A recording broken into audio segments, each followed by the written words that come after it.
6:52, time for the morning sprint. The family of 38-year-old Quadrin Wilson will be addressing the public this afternoon. Yesterday, the Dane County Sheriff's Office confirming he was the man injured in a police shooting last week. Wilson's family and attorneys say over the weekend, Wilson was shot 5 times in the back and was unarmed at the time of the incident. No law enforcement agency has shared any information about the number of shots fired or who fired them. The Madison Plan Commission set to meet today to hear a presentation on a potential housing development on State Street. J.D. McCormick Properties hopes to raise 3 two-story buildings in the 400 block that would push out several small businesses. Alders and business owners remain hesitant of the proposal. You can find out more at channel3000.com. The village of Lake Delton now placing Police Chief Daniel Hardman on paid administrative leave effective immediately. On Monday, the police union issued a vote of no confidence against him, saying he's unfit to lead.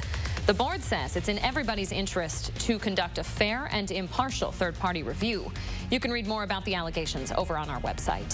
State Republican and Democratic legislators sitting down to discuss the future of medical marijuana. A Republican bill on the table right now would make it illegal for patients to grow their own. It would only allow for marijuana oils and patches. It would also prohibit smokable products. A Madison man is facing charges after he intentionally T-boned a vehicle, injuring 2 people who allegedly stole his snowblower. The man, who'd been a victim of another recent burglary, saw the theft happening Monday night, so he followed the burglars in his truck and eventually crashed into them. Both of the alleged burglars had to go to the hospital with serious but non-life-threatening injuries. The man was arrested on charges of recklessly endangering safety. The Urban League expanding its CDL and solar installation training programs. The move comes after it received a $250,000 grant from Ascendium Education Group. It would allow the Urban League to train at least 45 new CDL drivers over the next 2 years. Previously, they only did 2 to 4 people a year. The Urban League hopes to help at least 100 unemployed or underemployed adults find new jobs or better by the year 2024.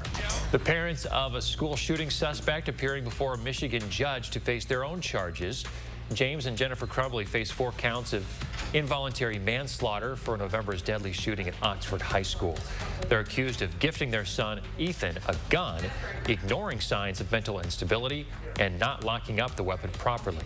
Ethan Crumbly, meantime, is expected to plead guilty to murder charges by reason of insanity. The National Archives says it's obtained 15 boxes of presidential records from former President Trump. The records were found at his Mar-a-Lago resort in Florida. Representatives for the former president told the archives they're still looking for additional records as well. The Presidential Records Act requires all documents to be transferred to the archives from the White House at the end of each administration. The House has approved a short-term government funding bill to prevent a shutdown at the end of next week. The measure passed with bipartisan support. It would extend funding through March 11th. Next, it goes to the Senate for approval before it can be sent to President Biden to be signed into law. All right, let me plan out your day for you. We're looking at cloud cover, temperatures hanging out in the 30s. Snow showers and flurries arrive by about lunchtime. Those are going to be hanging out with us through the early afternoon and evening. We'll turn those off after the sun sets and we get towards about 8 to 9 o'clock or so. This is a light snow, but a little bit more of an impactful snow arrives Thursday night into Friday. Still not a big deal, but we're going to be tracking that one as it moves in and likely puts a little bit of snow on the ground before we start to see things transition over to some freezing rain and sleet. Snow amounts will be less than 1 inch today, but by tomorrow night into Friday, we could put 1 to 2 inches of fresh snow on the ground. All right, we're going to keep tracking that snow. Join us for a news and weather update coming up in half an hour.